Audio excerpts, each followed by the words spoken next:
done it here, but she is also doing it back home, and that is Madame Joan, who is standing here in front of you. Oh, she's sitting, not standing, but at the moment she's standing.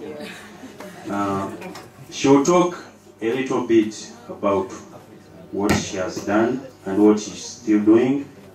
But to my surprise, or to our surprise, when she told us her story, it was really amazing. You couldn't believe that this lady standing before you here could achieve what she has achieved. Thanks a lot, Joan. To me, I know about your story, but I believe that when you tell it to the Ugandan community and the friends of Uganda, they will be really surprised and amazed about your achievement. Thanks a lot.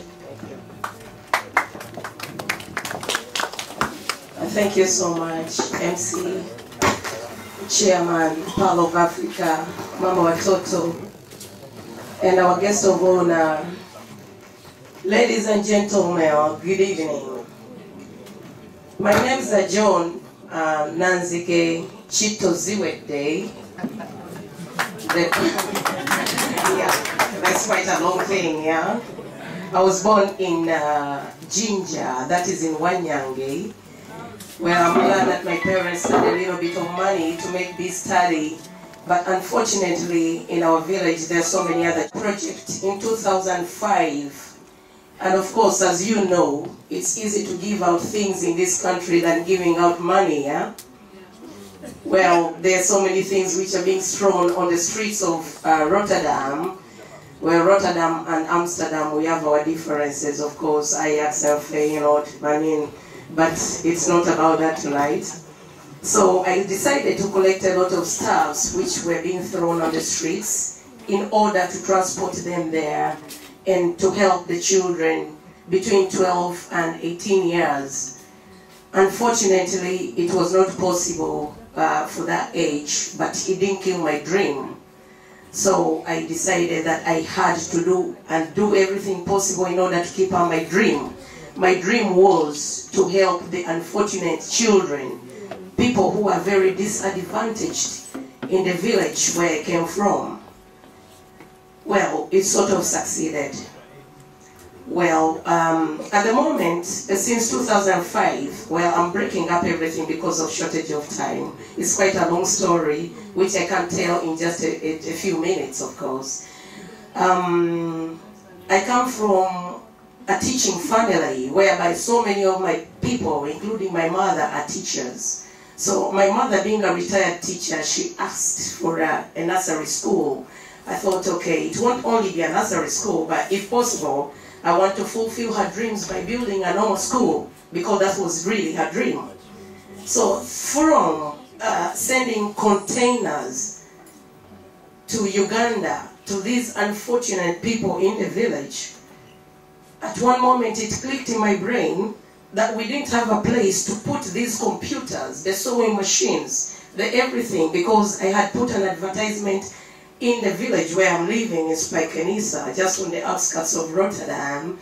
Well, I had a lot of stuff, but where to put them in Uganda? I mean, it was a lot of stuff. So thereafter, it clicked. I thought I had to make a building. So my intention was to build a sort of technical school to manage children between that age, 12, 18, you know, who were stranded. But later, I came across a good Samaritan who understood my story. Well, I'm cutting everything short just because of time, but it's a real true story. I stood behind my dream. One time I went to a very classic restaurant and cafe, and I met a person who is my hero, a person who fulfilled my dream. It's amazing, but it's very true. What happened was, he asked me, I asked him, I want some money, only to transport a container from here to there with ABCD and so on. He said, but that's not enough. What do you want? I said, I have a dream. What is the dream? I want to build a school. Yeah, he told me I'm a farmer, but a farmer with money. I couldn't believe that. I thought, a farmer with money? He said, yes, I'm a farmer with money. What do you want? I said, I have a project proposal. What is that? I mean, I have a project proposal. I want to do something. I don't have money, but I've got the brains. Okay. It was a puzzle, but a beautiful one, because at the end of the evening, he asked me how much money did I want. Of course, I talked about the money to transport the container, which was about 3,000 to 6,000 euro, including customs and everything, checkups, you know. He told me, I can give you 20,000 euros. Yes, it is very true, it's a true story. And this person is the head of Cridenia Food Services. It is a very countrywide catering service in the Netherlands, but also in Europe. The person believed in me because I said 20,000. I don't believe you can do that. He said, yes, I'm a farmer, but a rich one. So he kept on his promise, and with time, we talked about everything. He believed in my story because it was very true. I had a dream, and he fulfilled my dream. So at the moment, I'm proud to announce that I'm the Chief Director of Peter's Primary School in Malindi Village, and that is on Kayunga Road in Mukono District, towards Bugere Road.